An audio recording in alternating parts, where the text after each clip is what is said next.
welcome back to Critical Flick. This week we are going to go over Atomic Blonde. Atomic Blonde is basically a spy story that takes place in Berlin during the time of East and West Berlin, right before the wall is about to fall, and has to do with different agents from the British, the Russians, and just basically an espionage thing that's going on throughout the whole thing. This movie stars Charlize Theron. She is the main femme fatale. James McAvoy, one of my faves, and John Goodman. It also has a lot of supporting characters. Sofia Boutella, that you know from The Mummy, is also in it.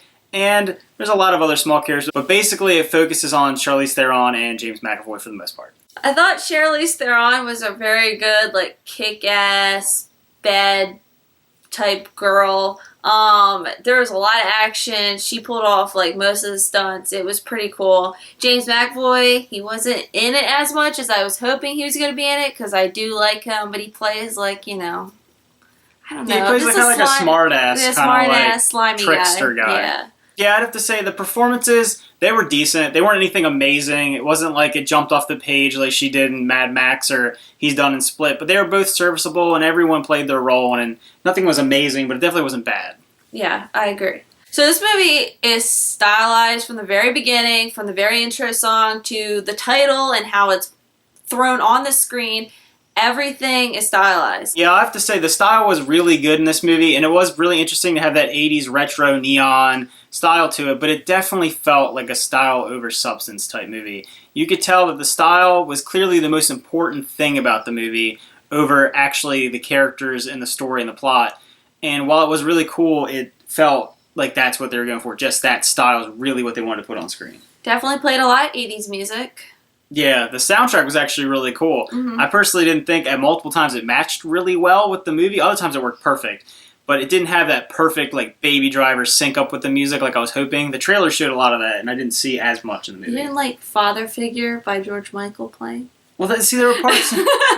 there were parts where it worked and parts where it really didn't work for me. The tone of the music and the tone of the scene were completely clashing. And that works for some people. It just didn't work for me. I don't know. I overall liked the music. I knew it was trying to be funny in some points. So, I don't know. I just liked the style of the movie. I thought it was really cool. This movie has a very blue tone to it because it's supposed to be during the time of Berlin and the Berlin Wall. So, I think it was supposed to give a dark undertone to that time period and everything. It has a cold blue mist over everything in the whole movie, which is kind of cool to see the neon pop in the scenes and the glowing of the lights. Mm-hmm. But definitely the whole movie is very stylized in that blue tone glowiness. Yeah. So there's a ton of action in this movie, and it all works really well for me. Some really good stunts, some really good fight scenes. And I know the director of this movie actually worked on stunts in a lot of films like Jason Bourne, which she really likes, and then John Wick, which I really like. So the stunts are just incredible. There's a couple of shots where they try to do it looks like it's one take,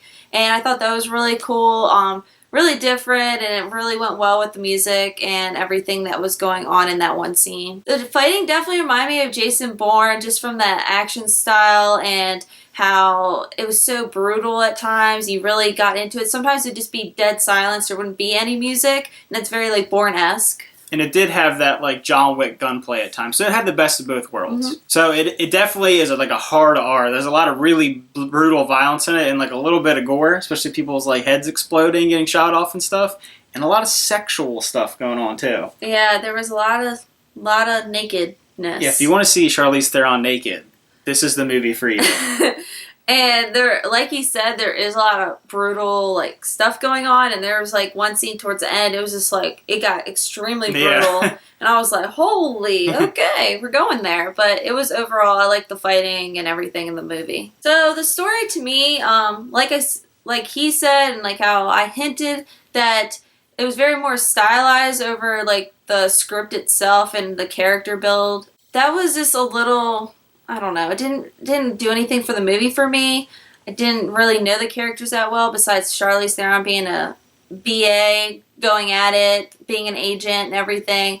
But at the end, I think it becomes a little clever, and I was a little confused walking away. Yeah, I have to say that it gets really twisty towards the end, and it does a lot of the stuff where I think it's being just trying to be a little bit too clever with its storytelling, and it does get a little confusing. By the end, I understood what was happening, but there was a good 20 minutes towards the end of the movie where I literally was I don't know where this is going or what's happening, and it didn't do it in a great way. It wasn't a great twist to the whole thing. It kind of was a little bit obnoxious towards the end. It took a little bit away from the movie for me. So I would give this movie a 7 out of 10. Like I said, the story wasn't all there and it was a little confusing at the end. The action sequences and how it was stylized throughout the film, I really thought it was different and unique, and I really enjoyed it. Yeah, I'm also going to give it a 7 out of 10. I thought that the stunt work and the action was fantastic. I really did like the style. It looked really cool. The 80s vibe to it and the tones were really awesome.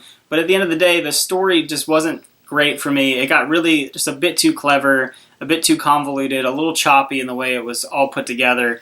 But overall, it was a pretty good movie. Alright guys, so this is our review of Atomic Blonde. If you could, hit the like button down below, as well as subscribe. And if you saw it, yeah, we got to see it a little bit earlier, but if you see it, let us know what you thought of it. And maybe you liked it a lot, maybe you didn't like it, and where does this rank for action movies for you? Yeah. Alright. Bye. Bye.